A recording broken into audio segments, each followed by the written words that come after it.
नमस्कार, मैं राज पुरोहित मधुर जी। आप देख रहे हैं एस्ट्रो तक। बहुत सारी माताएं हैं जो कि अपने तमाम कार्यों में व्यस्त रहती हैं, लेकिन आज एक बड़ी समस्या है पूरे जनमानस में। उनके बच्चे शिक्षा से दिग्भ्रमित हो रहे हैं, भटक रहे हैं। और सबसे बड़ा प्रश्न यह है कि हमारा बच्चा पढ़ाई में उसका मन नहीं लगता, हमारा बच्चा पढ़ नहीं रहा है, यह बहुत क्रोध करता है, यह तमाम प्रकार से यह पढ़ने में या पढ़ने की गति में या अपने कुल की मर्यादा को यह स्थापित नहीं करना चाहता। ऐसी परिस्थिति बनती क्यों है? पहले तो आपको यह बता दें कि इस कलिकाल में विद्या अध्ययन के लिए विद्या के मार्ग पर चलना इतना ज़्यादा कठिन है, क्योंकि विद्या ददाति विनयम, विद्या विनय को प्रदान करती है। और यहाँ प्रत्येक व्यक्ति, प्रत्येक बालक, जातक इतना ज्वलनशील स्थिति में है, यदि उसके सामने उसकी इच्छा के अनुसार यदि कोई सामान या उसका टेलीविज़न या मोबाइल फ़ोन अगर उपस्थित ना हो, तो यकीनन मानिए कि उस घर में अवश्य ही कलह क्लेश तांडव होगा। और इसकी मुख्य वजह आपको बता दें, माता पिता के संस्कारों पर यह चीज़ें निर्भर करती हैं। भगवान राम भी अपने जीवन में बाल्यकाल में थे तो वो गुरु गृह गए पढ़न रघुराई और अल्पकाल विद्या समाई। जो परिवार में संस्कारों की उत्पत्ति के अंतर्गत जो माताएं प्रथम गुरु होती हैं, जो माँ अपने बालक को एक अच्छी उच्च शिक्षा की तरफ ले जाने का प्रयास करती है, यकीनन उसका बालक बहुत ही सद्बुद्धि और ज्ञानवान वाला होता है। ऐसी परिस्थिति में फिर भी ऐसी क्यों घटना हो जाती है कि बालक लोग फिर भी उस अभद्र रास्ते पर चले जाते हैं और अनैतिक कार्यों में संलिप्त होकर के शिक्षा के मार्ग से भटक जाते हैं। अब आपको बता दें कि इसके कई कारण हैं, बिंदुवत आपको बताएंगे। पहला कारण है संस्कार। दूसरा कारण है कि आजकल के पिता जब वो नौकरी करके घर से लौटते हैं तो आप यकीनन मानिए कि वो जलपान खान पान करने के बाद मोबाइल में अपनी बहुत सारी तमाम टेलीविज़न से संबंधित चीज़ों को देखेंगे, खबरों को पढ़ेंगे या रील देखेंगे, लेकिन वो अपने बच्चों के प्रति ध्यान नहीं देते। इसकी बहुत बड़ी वजह यह है कि आपको अपने बच्चों के लिए कुछ समय ऐसा निकालना चाहिए जिसमें उनकी शिक्षा और दीक्षा पर जो दुष्प्रभाव पड़ रहा हो, एक सही मार्ग पर वह प्रभाव पड़े।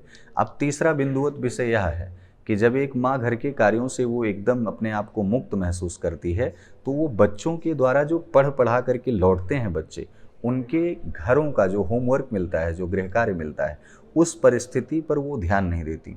और तमाम ऐसी परिस्थितियाँ हैं, तमाम ऐसी क्रिएटिविटी है, एक्टिविटी है कि वो उनकी सीरियल से संबंधित, आजकल के सीरियल को देख करके माताएं तो उनका एक अलग दिशा का रूप हो ही रहा है सास बहू में, लेकिन बच्चों को भी उसी दिशा में ला देती हैं। तो ऐसे में उन बच्चों को कंट्रोल कर पाना उन माताओं के लिए सबसे कठिन हो जाता है। चौथी परिस्थिति ऐसा घर में क्यों होता है? जब आप घर में गर्भ अधिक नष्ट होते हैं, या कह सकते हैं कि जंतुओं की अधिक मृत्यु होती है, या कह सकते हैं कि अधिक क्लेश होता है, और यदि घर में कोई शराब, मांस, मदिरा आदि का सेवन करता है, तब बच्चों के ऊपर, क्योंकि बच्चे बालक जो है वो ईश्वर का स्वरूप होते हैं, तब उन पर दुष्प्रभाव पड़ता है और साथ ही साथ उनकी रूपरेखाएं बिगड़ जाती हैं। अब आपको इसका हम उपाय बताते हैं कि ये किस तरीके से एक सटीक और सही दिशा में बच्चे आएंगे, जिससे उनकी विद्याध्ययन की बुद्धि में एक तीव्रता और तीक्ष्णता शामिल हो। आपको बताते चलें, विशेषकर जब आप शिक्षा के लिए अपने बच्चों को प्रेरित कर रहे हो, तो पहली बात ये कि अपने घर में किसी भी प्रकार से काले वस्त्रों को मत लाएं। काले वस्त्र अधिक आना आपके स्वास्थ्य के लिए हानिकारक है। पहला तो ये, अपने बच्चों को काले वस्त्रों से दूर रखें। दूसरा ये कि समयानुसार करीब 6 माह पर आप अपने बच्चों के सिर से 7 बार उतार के आप तेल का दान अवश्य करें। तेल के दान से क्रोध में परिवर्तन भी आएगा, उनका व्यवहार भी अच्छा रहेगा, आचार विचार, यम नियम, आसन प्राणायाम, प्रत्याहार, धारणा, समाधि की तरफ बच्चे बढ़ेंगे भी। उनके अंदर शिक्षा का एक अलग तेज निकलेगा और वही बालक स्वामी विवेकानंद, वही बालक आगे चल के रामकृष्ण परमहंस जैसी उपाधि को ग्रहण करते हैं। अब आपको बिंदुवत इतनी सारी चीज़ों को बताने के बाद एक ऐसा उपाय बता रहे हैं जिसको करने से आपके घर में जो भी जातक जन्म ले रहे हैं वह शिक्षित भी होंगे, साथ ही साथ जातक जन्म लेने वाले शिक्षित तो होंगे ही, लेकिन वह शिक्षा की दिशा में अगर भटकाव हो रहा है तो वह भी सही हो जाएगा। उपाय क्या है, ध्यान से सुनिएगा।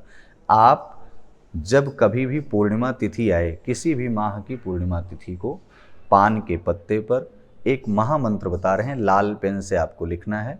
उस पान के पत्ते पर लिखा गया महामंत्र आप उसे पूर्णिमा तिथि की रात्रि में जब चंद्रोदय पूर्ण रूप से प्रकट हो, तो चंद्रमा के उजाले में छत पर या आंगन में कहीं भी बैठकर एक लाल आसन पर सरस्वती का यह महामंत्र कम से कम 108 बार जप किया जाएगा तो कम से कम 3 महीने तक उस बालक की बुद्धि केंद्रित रहेगी। 3 महीने बाद यही प्रयोग फिर से आपको कर लेना है। मंत्र क्या है? ओम ऐं ह्रीं भ्लीं सरस्वत्यै नमः। फिर से एक बार सुन लीजिए, ओम ऐं ह्रीं भ्लीं सरस्वत्यै नमः। इस महामंत्र को पान के पत्ते पर लिखने के बाद जब उसे आप अपने पूजा स्थल पर स्थापित करेंगे और प्रत्येक दिन वह बालक उसे प्रणाम करेगा तो उसकी बुद्धि में तीक्ष्णता, तीव्रता और बहुत कुछ परिवर्तन देखने को मिलेगा। ध्यान रहे कि बच्चों को एक अच्छे खान पान की तरफ, एक अच्छी दिशा और दशा की तरफ, साथ ही साथ बच्चों को एक अच्छे संस्कार की तरफ ले जाने में शिक्षा की अहम भूमिका होती है, जिसमें परिवार की मर्यादा शामिल होती है। माता पिता को यह सदैव अपने कर्तव्यों का निर्वहन करना चाहिए। जातक का जन्म लेना ही सही नहीं है, जातक के जन्म लेने के बाद उसे एक इंसान बनाना, एक मनुष्य बनाना, यह माता पिता का धर्म और कर्तव्य है। खास करके यदि बच्चा लापरवाह निकलता है, बेपरवाह निकलता है या किसी भी प्रकार से अनैतिक गतिविधियों में संलिप्त होता है तो इसमें सामाजिक रूप से किसी भी प्रकार का कोई दोष नहीं है, इसमें माता पिता का ही दोष होता है। माता पिता को संयमित रूप से बाल्यकाल से ही उसे इतना समय देना चाहिए, पर्याप्त समय देना चाहिए कि उसकी मानसिक गतिविधि को पढ़ सकें। उनसे बड़ा एस्ट्रोलॉजर कोई नहीं हो सकता एक बालक को समझने के लिए। इस उपाय को आप करके देखिए और प्रत्येक दिन प्रातःकाल अपने बच्चों से हनुमान चालीसा का पाठ कराइए। यकीनन आपके बच्चे बहुत ही गुणवान होंगे, रूपवान होंगे, यश और कीर्ति को स्थापित करने वाले होंगे, कुल की मर्यादा को स्थापित करने वाले होंगे। ऐसी ही जानकारी प्राप्त करने के लिए आप हमारे साथ एस्ट्रो तक पर बने रहें। नमस्कार।